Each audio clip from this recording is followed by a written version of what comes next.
Well, knowing where you're stuck at, I hope you brought lunch. It's not too bad.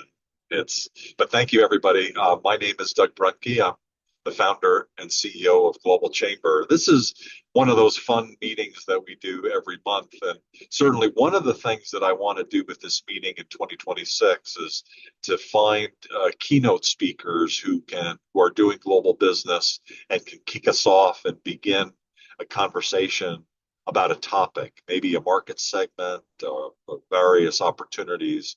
I think about a meeting that we did yesterday, a Globinar. It was uh, Japan, Spain, and the US, and opportunities between the three countries. In 2026, we're going to be doing a series of Beyond Borders calls that spotlight those opportunities in at least three countries.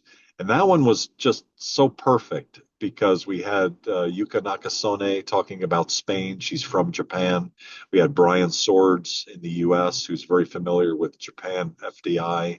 And we had two speakers from Japan talking about opportunities in Japan, and we had Kaoru Nishinakagawa-san, who she is in Sydney but from Japan originally, all talking about opportunities in and around Japan related to Japan, and it was amazing. And it comes back to the point that the global world, the global markets are unbelievable in terms of the growth, how it's changing, how dynamic it is, and how important it is that we stay connected and finding better ways to be connected. And it's driving us, Global Chamber, to be better, to have Glow be rolled out to the members. We're already using it, but to roll it out to the members, to have a portal so that members can connect more directly. And Cesar's working on that project as well.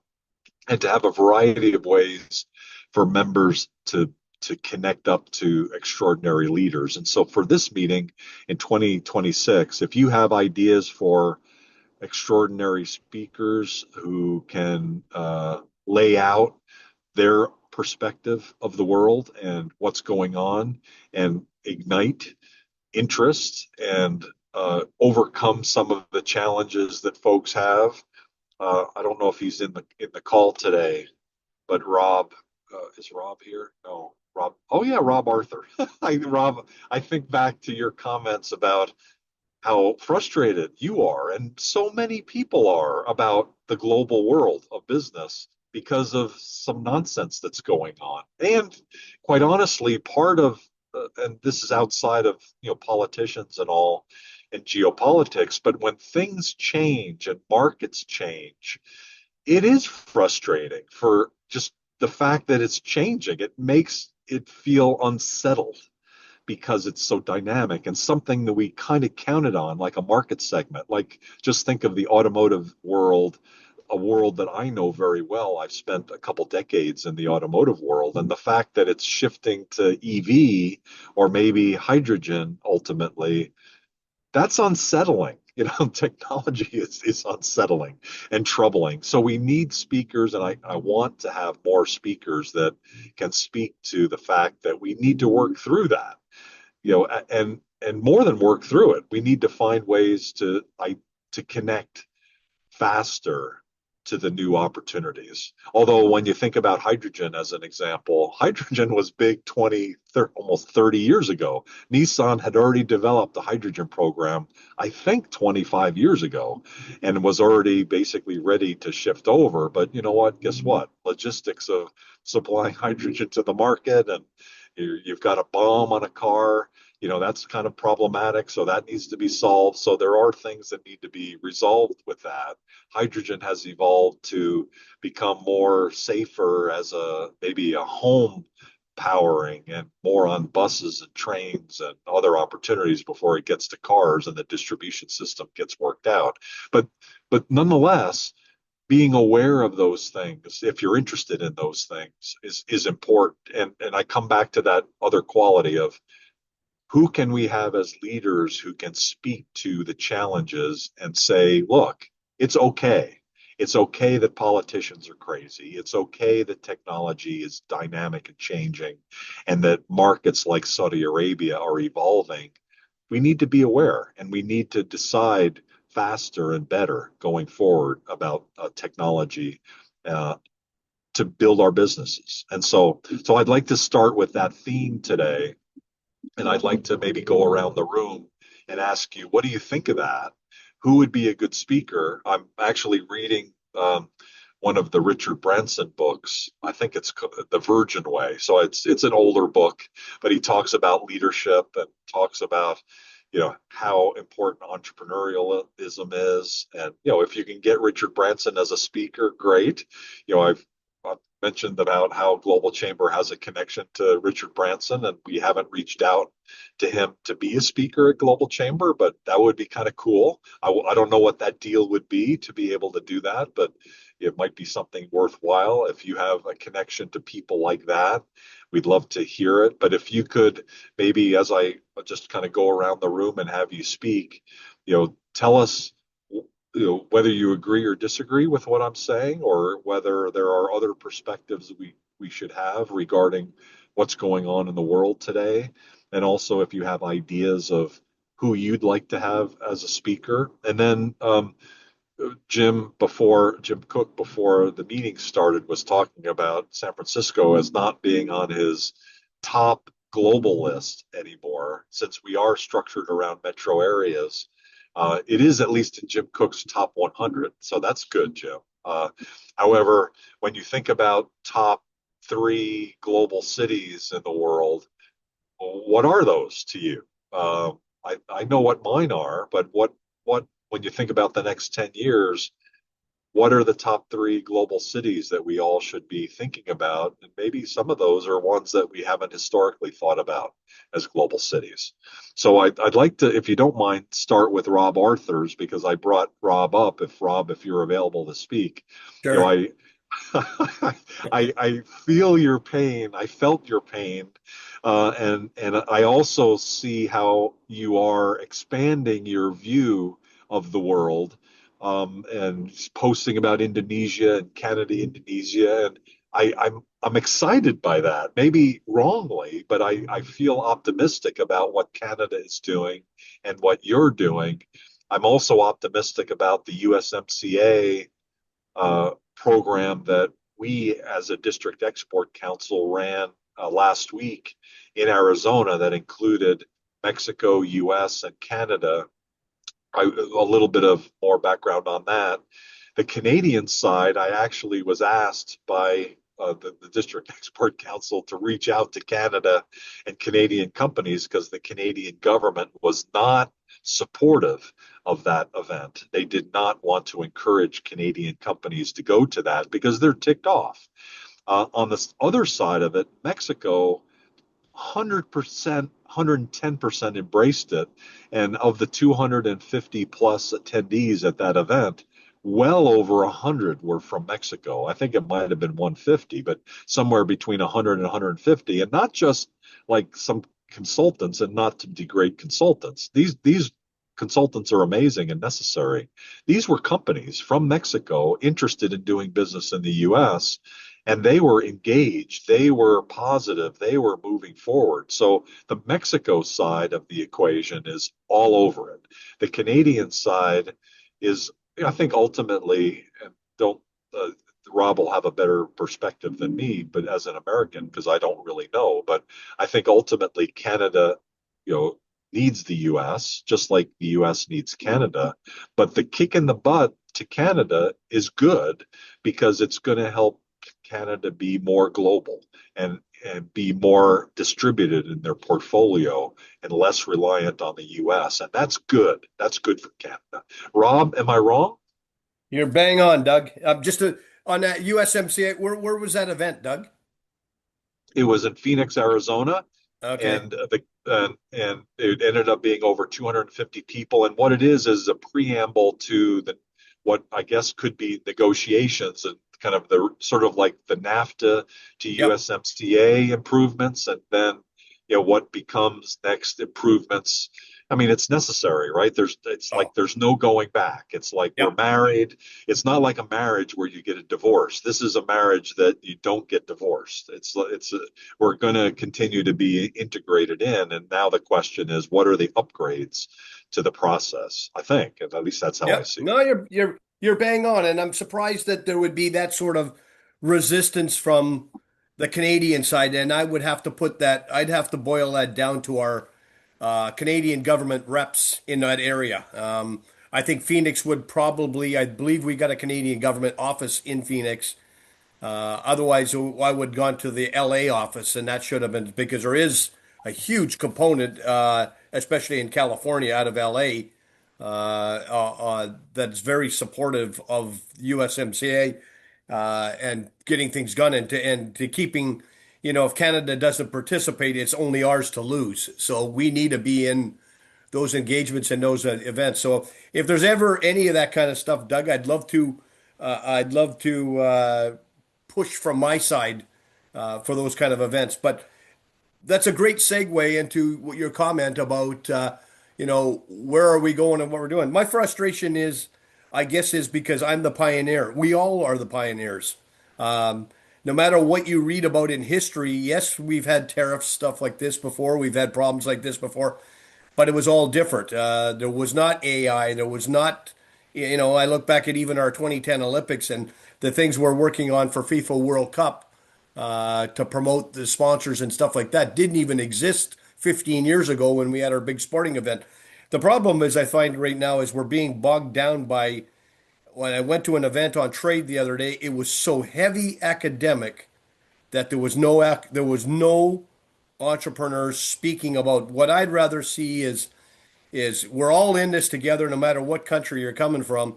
Everybody has some tips and tricks and ways around things and the word on the street. And I think that's the biggest thing right now that I'm finding in my networking groups. And Doug, on your point of posting, I mean, one of my posts on LinkedIn the other day was content is no longer king, community is king.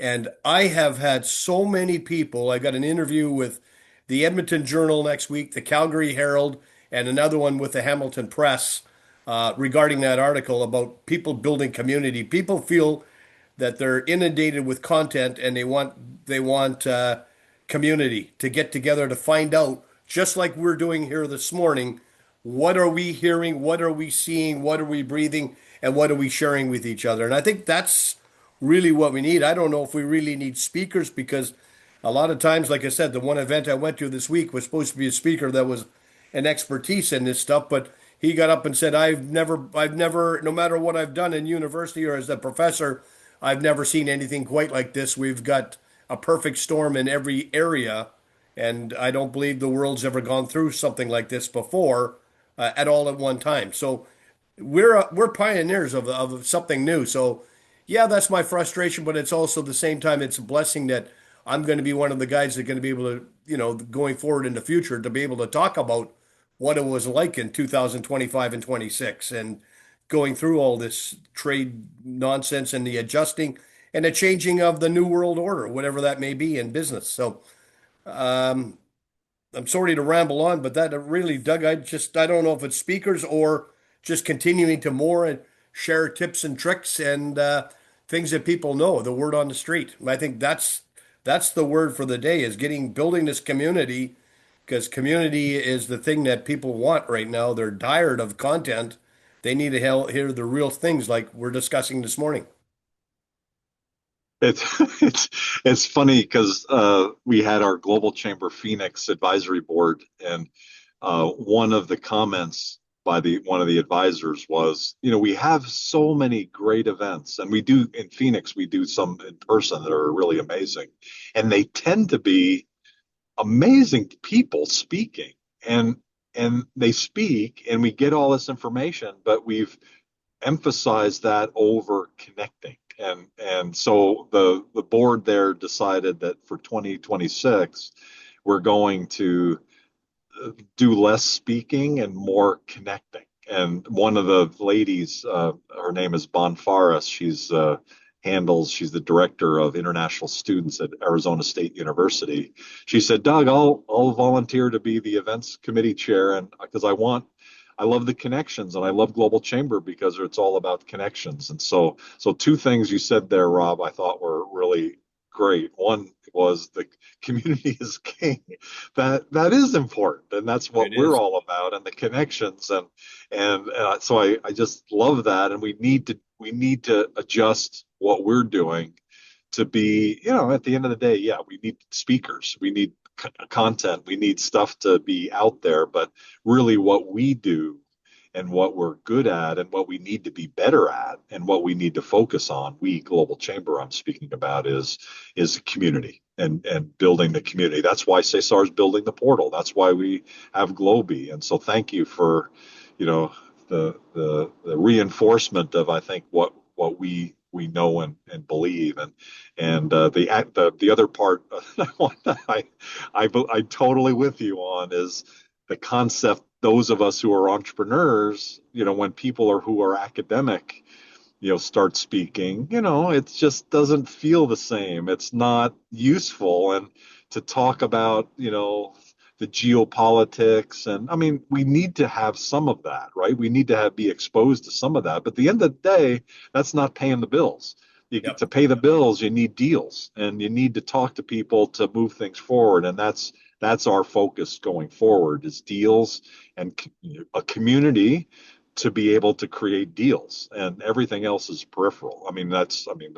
I'm speaking for Global Chamber, but I think most of our members are, at the end of the day, want to grow their business, and that's what we need to focus in on. Well, and also, Doug, if I could share this, I think that from what I've met of the membership so far, in the 3 years of being a member or four, I think within us, everybody that's a member in the Global Chamber should be hired as a speaker rather than bringing in outside, because everybody here has got talent, and most Yeah, everybody that I've met in here has got something to share.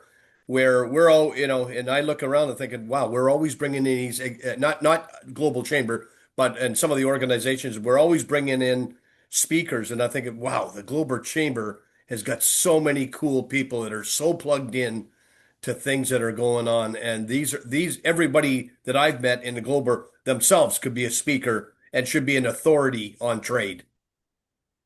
amazing. Thank you. And just looking like Muhammad and Rock, I think about him.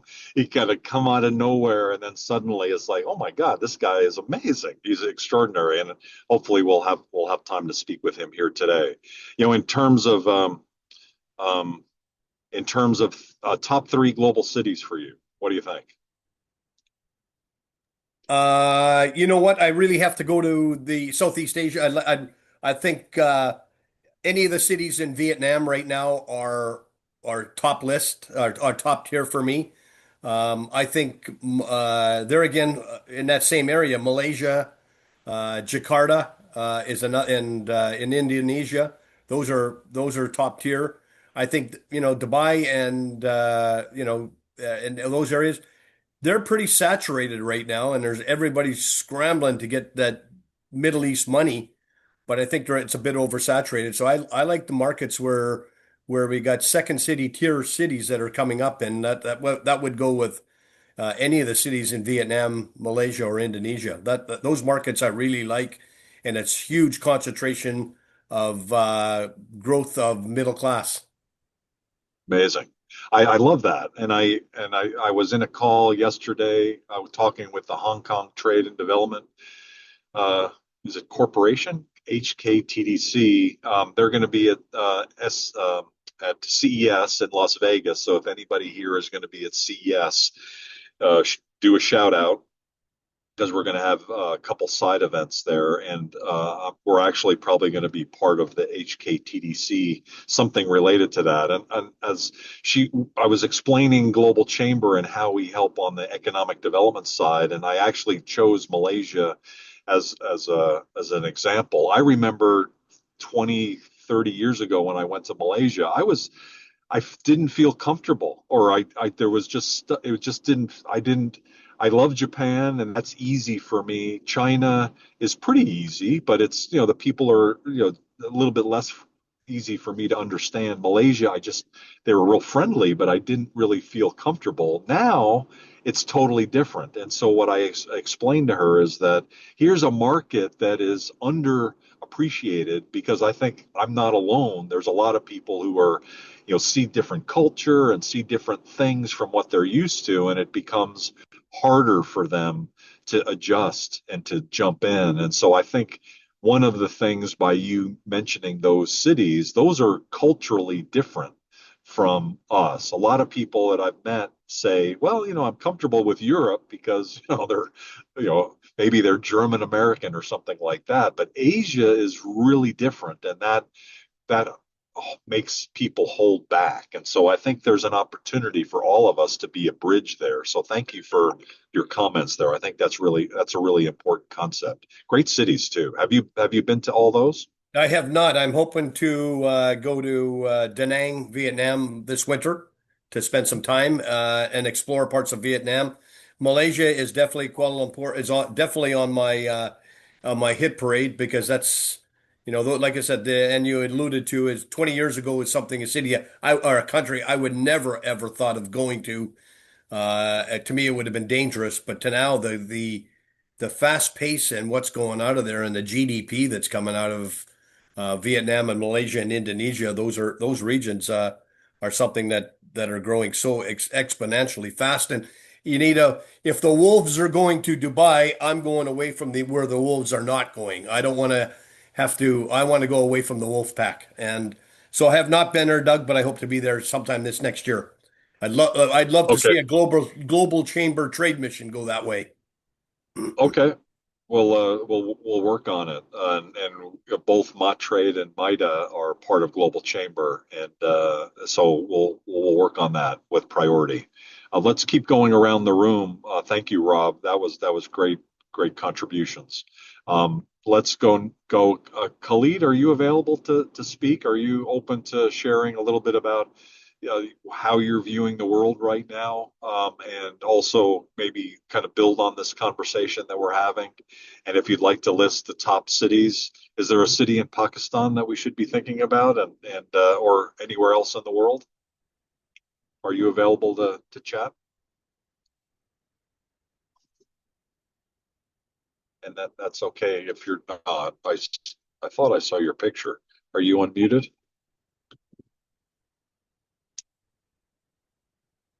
Let's see. I think he Khalid, are left. you there? I think he Oh, left. did he? Okay. I just Oh, saw okay. him, but probably coming back. Let's see. Okay. Then who would like to go next? Give us your perspective on what's going on, and of course, any needs that you have, and then also top three global cities. Maybe Kirkuk is one of them. What do you think, Mohammed?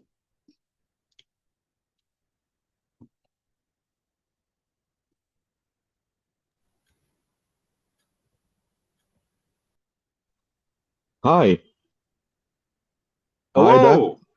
How are you? How are you? Kirkuk maybe will lose against Baghdad. Baghdad is the top global city, I think, will come. Unfortunately, we only have oil. We don't have much going on. But top three cities, of course, Baghdad, Istanbul, and maybe New York, for your sake. Okay. Are you being politically correct there? Is that what you're doing? No, I don't know, but it looks like so. We had opened the largest U.S. consulate in Erbil last week. We have already the largest U.S. embassy in Baghdad, so uh, things is looking good, hopefully, after the election, and we will see what's going to happen for the next couple of months. Okay. We shall see. Yeah. So I mean, and you've been very articulate in terms of some of the opportunities going on in your region, focusing in on Iraq. Yeah, you also have a great perspective on Turkey as well, and yeah. generally in the region. Anything you'd like to share in terms of things we should have on our radar screen? Uh, Not anything in particular, but I think the area is experiencing something new. The economic setup. I think there is some kind of ev- invo evolvement will happen soon, but hopefully positively. And unfortunately, Turkey has also its fair share with the inflation is very difficult right now, especially for manufacturers. So, and the other side, from the Iraqi side, is uh, after the election, we are in the how you say. Uh, Waiting for the new government, and hopefully will continue the same style that we had for the last couple of years. If it continues, it will be a very, very, how you say, uh, improving system we are going on. As you know, we are involved with the digital transformation of Iraqi ministries and government, and I represent a Turkish company who is specialized in digital transformation. So we are on the right step. So everything. By the way, Iraq has developed its import-export, the customs with collaboration with the United Nations ISCODA system they have built. So it's also on the right track to have the statistics and the import-export data available to the whole world. So it's also a good steps.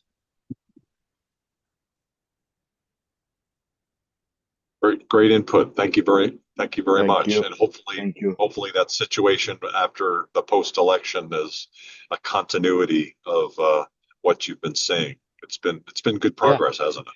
yeah. Hopefully. Thank you, everybody. Thank you very much.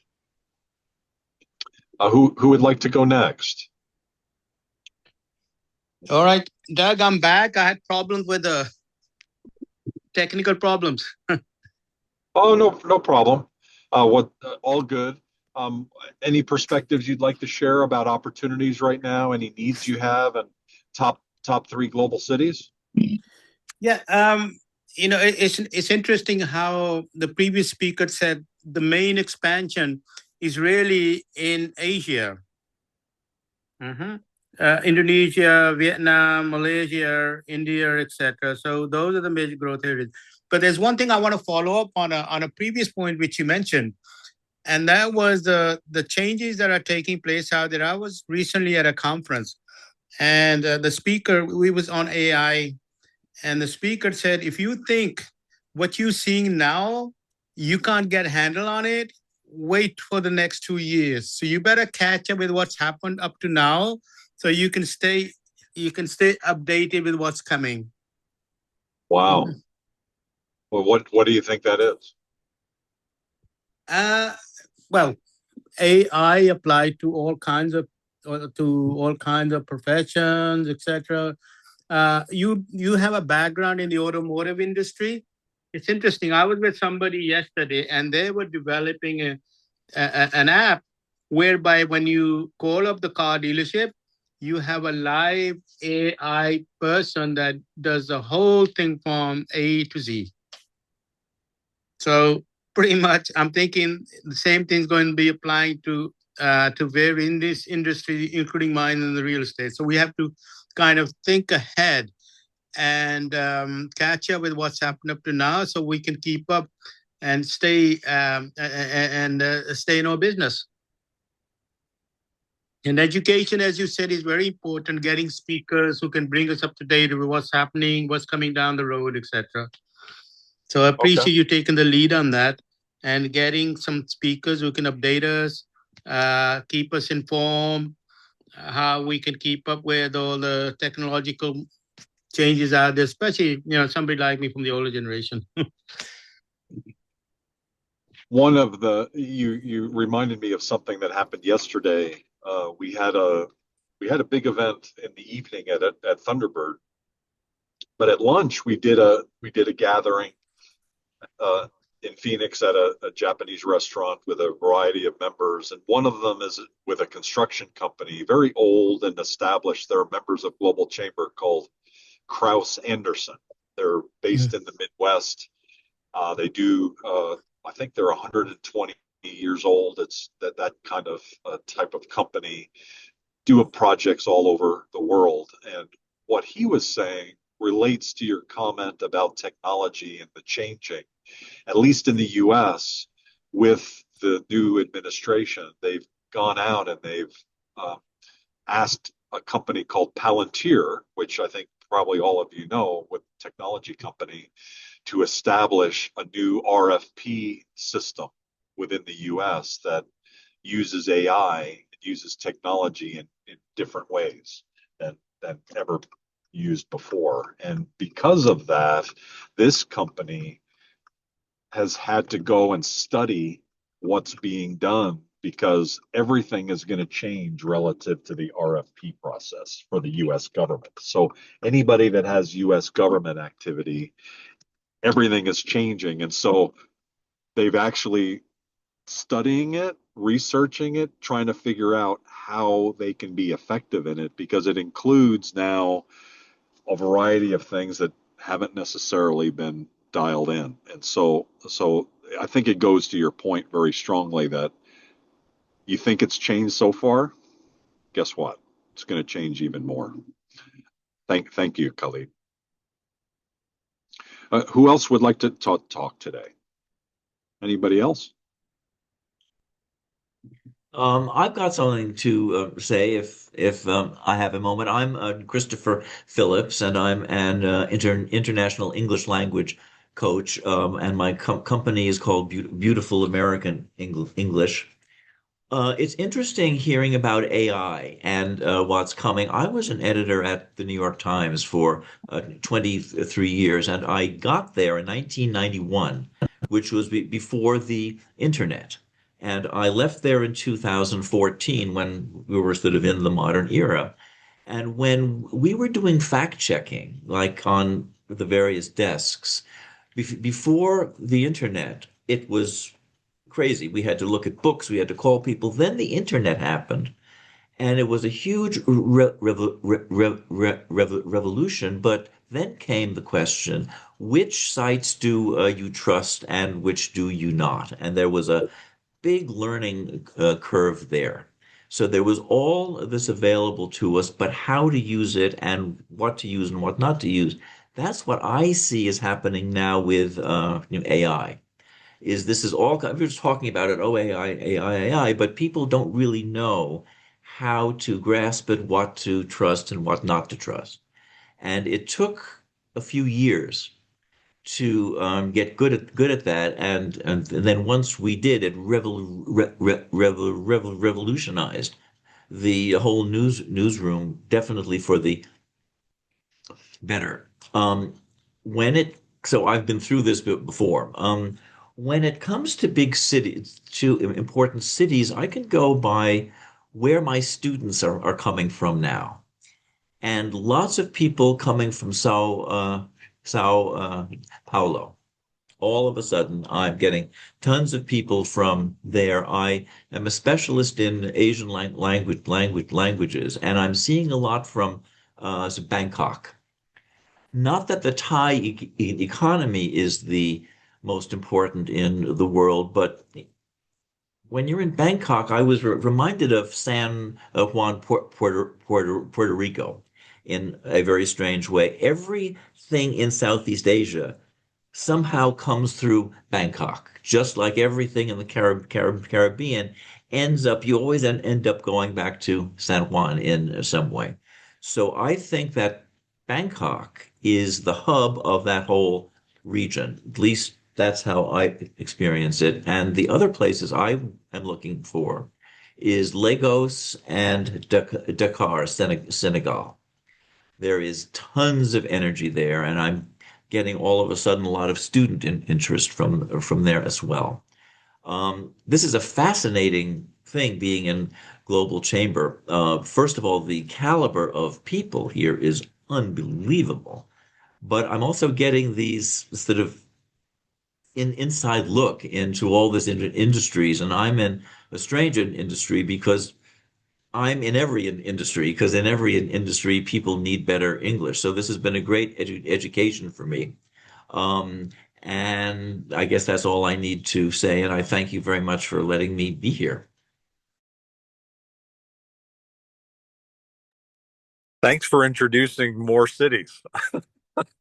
It's funny.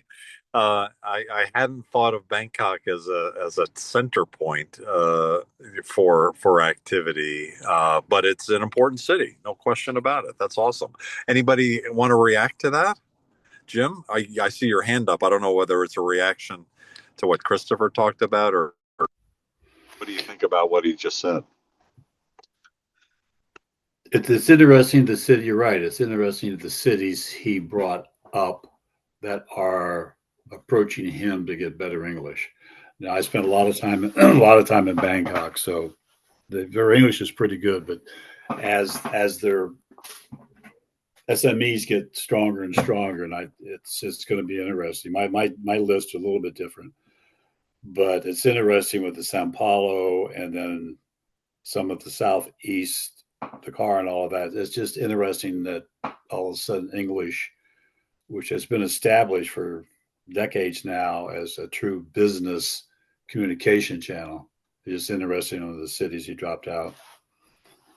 I got a couple things. The established ones are Shanghai, Barcelona, and I'm putting Austin and Miami together. But I think Rob had the right idea on Southeast Asia going forward. I think the percentage increases there are dramatic, but if you go from 1 to 2, you got a 100% increase with this versus like a Shanghai where going from quadrillion to a quintillion is a different story. Addressing Khalil for a second, when he brought up AI in the future, and I have to admit, I can't remember his name right now. He was called the grandfather of the internet. And it was like an hour-long interview. And it was brought up like AI is going to dominate in so many different ways that we don't even know. And he says, how would you, being the grandfather of the internet, address where it's going to go? And his comment was, it's not going to be Terminator, but everything is going to change in the next 5 years. His analogy was a mother and child. A mother knows everything that has to be done. Doesn't make any difference how much she knows. The child is the one that dictates what has to be done. AI is going to be mom. The humans are going to be the baby. We'll set what has to be done looking at AI to get it done. And I thought that was a pretty good analogy in the next 5 years because Khalid hit it's just, what's going to happen. You can see it now. I mean, it's very, very busy and no one's running a profit yet, except I think Microsoft is. And you saw what Meta did yesterday and today on how they're going to handle it. That it's going to change. A lot of people say bad, bad, bad, but don't forget this used to be bad, bad, bad, and the internet was bad, bad, bad. It's a tool. So I thought the analogy from the gentleman from the United Kingdom was pretty good on how things are going to be in the future. That's all I got.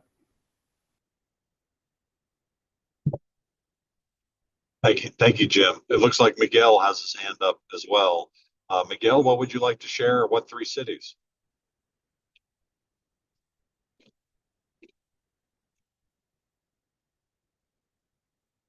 Good morning, everybody. Good day, good Morning. afternoon. You're a global guy. You see the world every day. Are you scared? Are you hopeful?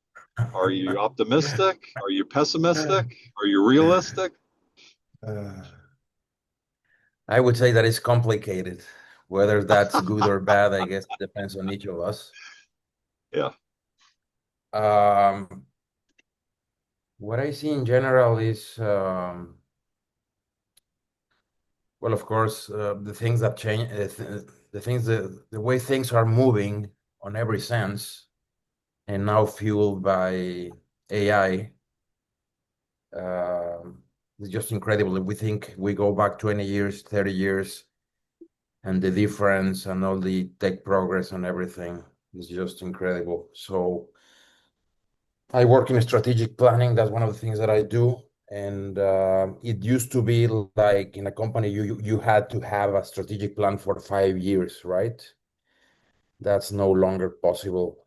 We are not even recommending that to our clients. I mean, if you plan strategically for next year and maybe the next one, that's more than enough because beyond 2 years, it's just gonna be impossible to try to establish what's going to happen. I mean, it doesn't hurt to try to guess where you're going to be, but you have to have a lot of flexibility for change. And you have to, of course, review that strategic plan on a monthly basis and on a yearly basis as well.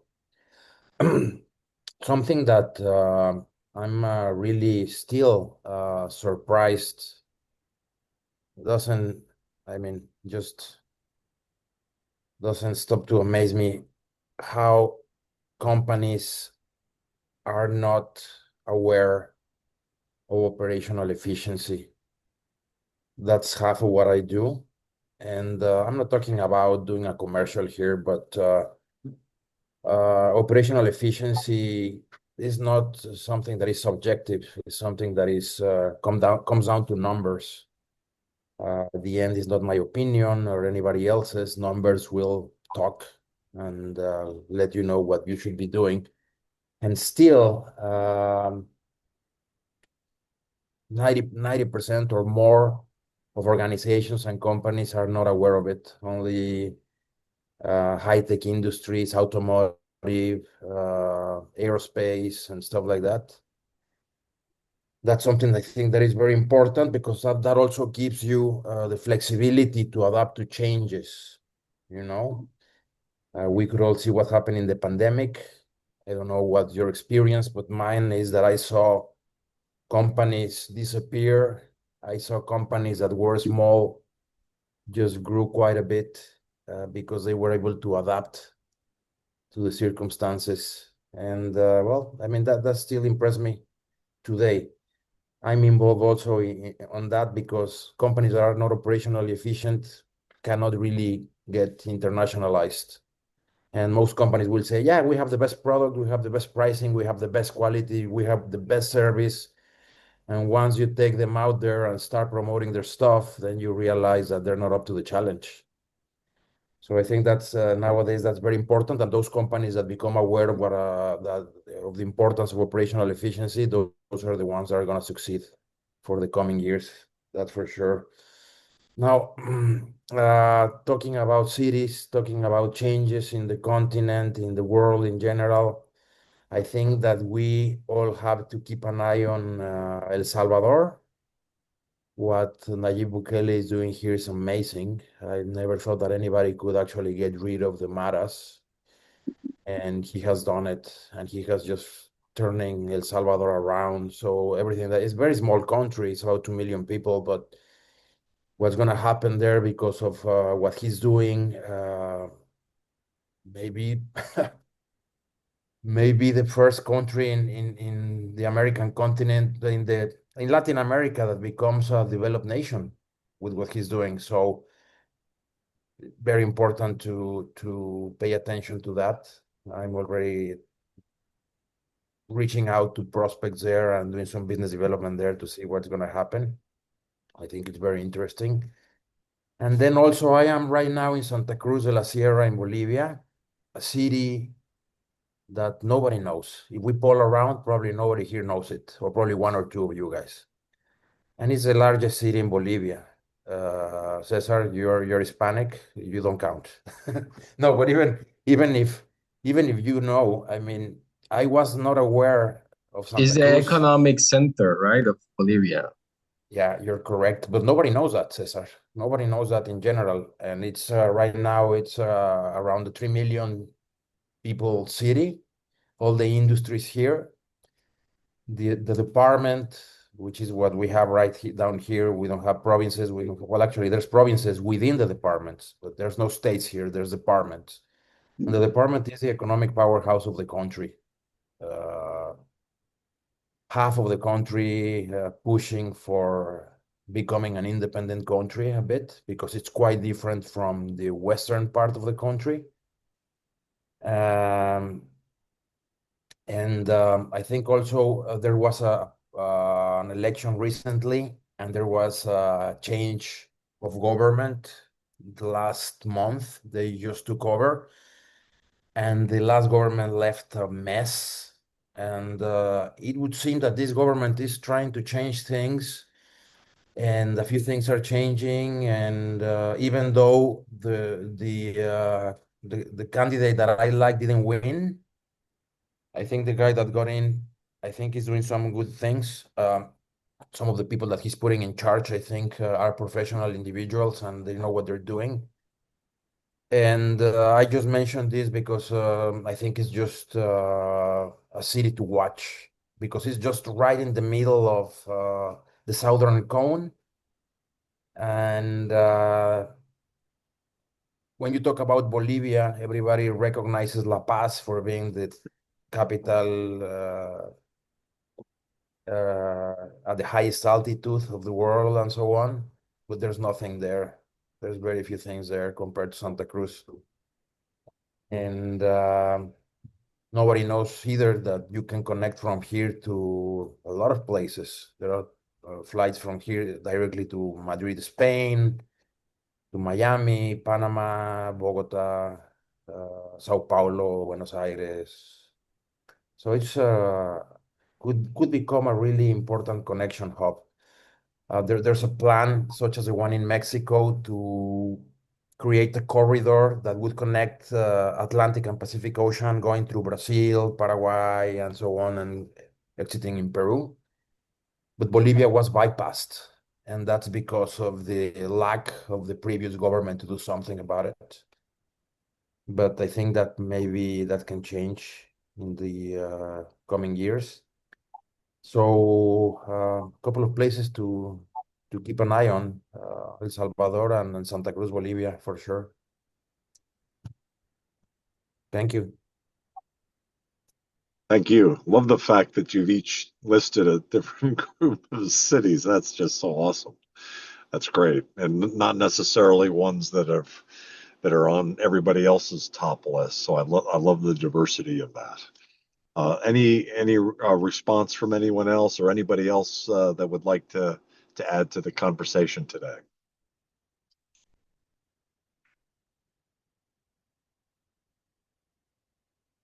Yes, Brandon. We talked a little bit about Africa. I think Senegal came up, and was it Nigeria came up earlier as well? So Brandon is in Kenya and in Mombasa. Brandon, what would you like to share? Good evening from my end. I don't know what the time it is on your end. Interesting conversation today. From my end, as a writer, I think AI disrupted our industry first. So from a personal perspectives, I will say while AI is disruptive in its own, but what remains king will be humanity. The humanity aspect of things is what will, in my perspective, is what will carry the day, in the sense that the connectivity is a very important aspect, and it is important even as the systems might disrupt things and might take away jobs, and we might be confused in how it will impact our businesses. But when you combine the systems, the changes that are coming in, and the humanity aspect of things, I think I see that as the best way to stand out. It's like when you come out from college with a degree and then you add it with extracurricular activities, whether it's in football or games or drama, that's the kind of interplay that I foresee playing out in this era that is coming up. I also wanted to share that I also invited Ted. That Ted Nyaima is one. He's joined the meeting. He's one of new advisory members. He's coming in as advisory board members from Mombasa chapter. Maybe if he's available to say something, with your permission, Doug, I'll have him speak. Thank you so much. Thank you, Brandon. Hi, Ted. Welcome. Are you open to speak? Introduce yourself. I recognize your name. Hello, everyone. Can you hear me? We can, Ted. Thank you and welcome. How do you pronounce your last name and your family name? That's Nyaima. Nyaima. I have three names: Ted Nyaima Nonkwe. And my apologies, I'm not on camera. I'm a little bit in there's a lot of distracting the background. So yeah, and this is my first meeting. So yeah, so I just decided to join, at least listen in for a few, so that now I can at least get how. And I really appreciate Brandon for inviting me. And my name is Ted Nyaima. I'm the CEO and founder of Kajos Limited, a social enterprise based in Kenya here. And I also specialize in market entry, pretty much helping people who are trying to, organizations who want to, let's say, venture into the Kenyan market in terms of tech, healthcare, manufacturing, all cybersecurity. Yeah, and pretty much help them navigate the, the business processes, the legal processes, so they're able to start their business here in Kenya. And also have other initiatives in Uganda, in Tanzania, that I'm working with. Yeah, and I'm glad to be part of this network.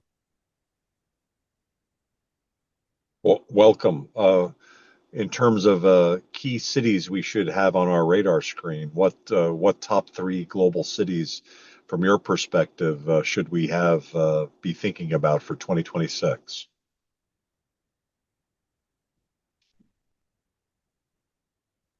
For 2026, for me, I'll first focus on Africa because that's my forte, right?